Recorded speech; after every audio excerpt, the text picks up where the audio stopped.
जीवनात ही घडी अशीच राहू दे, जीवनात ही घडी अशीच राहू दे. प्रीतीच्या फुलावरी वसंत नाचू दे, जीवनात ही घडी अशीच राहू दे, अशीच राहू दे. नमस्कार, मी सुवर्णा, तुमचं माझ्या चॅनलमध्ये खूप खूप स्वागत आहे. पहा ना, जीवनातली घडी अशीच राहावी असं प्रत्येकालाच वाटत असतं. म्हणजे आपल्याला मिळणारं जे सुख आहे ना, ते कायम स्वरूपी तसंच राहावं असं प्रत्येकालाच वाटत असतं. पण काही वेळ, काळ आणि प्रसंगानुसार ती घडी जी असते ना, ती बदलत असते. आणि मग काही असे प्रसंग येतात, मग त्यांना सामोरं जावं लागतं. मग अशा वेळेस डगमगायचं नसतं, अशा वेळेस धीराने पुढं जायचं असतं आणि त्याला तोंड द्यायचं असतं. म्हणजेच आपला आत्मविश्वास बळकट करायचा असतो.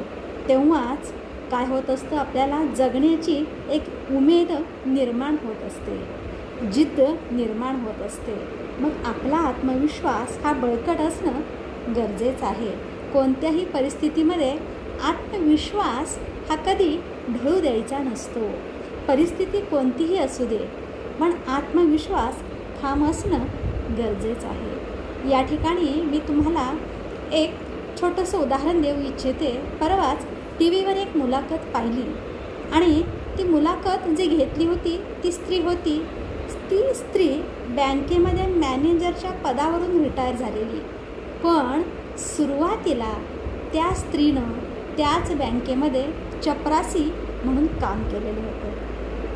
पहा ना, त्या स्त्रीवर वेळ अशी आली, 7वी झाली आणि काही दिवसांनी लग्न झालं. वयाच्या 17व्या वर्षी लग्न झालेलं, शिक्षण अपूर्ण राहिलेलं. वयाच्या 17व्या वर्षी लग्न झालं, 18व्या वर्षी मुलगा तिला झाला आणि 19व्या वर्षी तिचा पती मृत्यू पावला. पहा, केवढं मोठं संकट तिच्यावर ओढवलेलं होतं. ज्या वयात लग्न व्हायचं त्याच वयामध्ये ती विधवा झाली.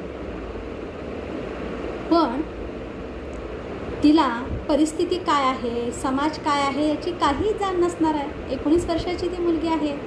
पण अशा परिस्थितीमध्ये ती खंबीर राहिली आणि आधार घेण्यासाठी जे आधार देणारे हात होते ना, त्यांनीच आधार काढून घेतला.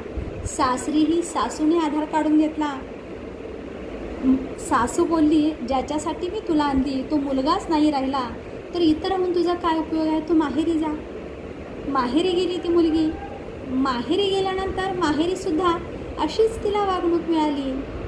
तुझा मी लग्न केलेलं आहे, तुझे हात पिवळे करून दिलेले आहेत, आमची जबाबदारी संपलेली आहे, आता तू आणि तुझं नशीब.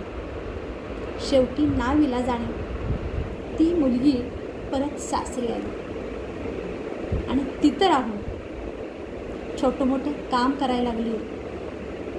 स्वतःचं मूल लहान होतं, पहा, आणि अशा परिस्थितीत ती काम करायला लागली.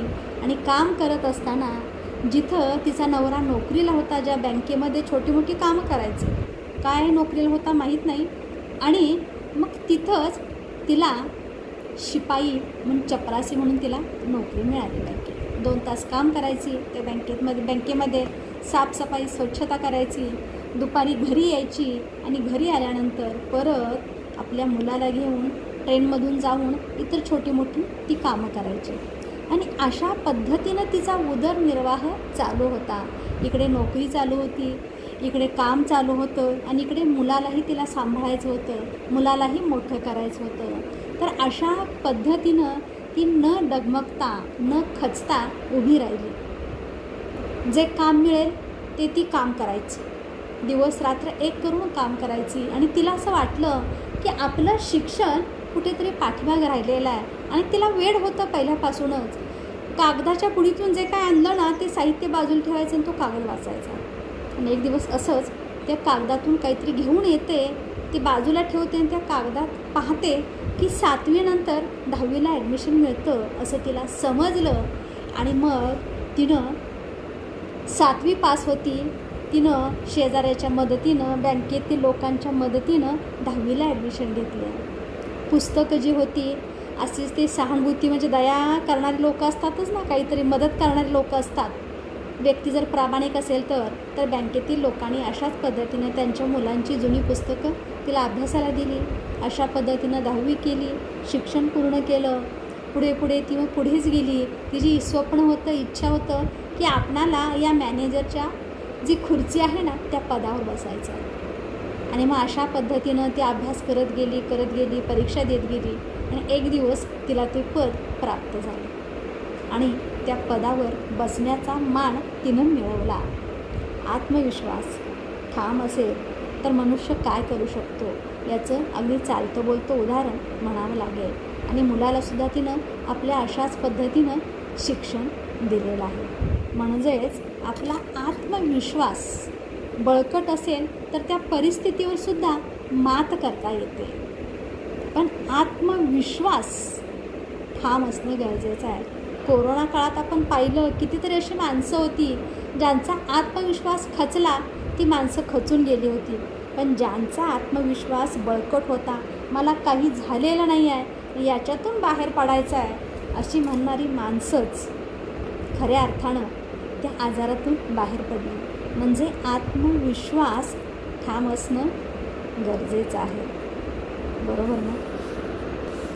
होंगे कामयाब, होंगे कामयाब, हम होंगे कामयाब एक दिन, हम होंगे कामयाब एक दिन. एक दिवस नक्कीच तुमचा असेल, पण आत्मविश्वास ठाम ठेवा. धन्यवाद.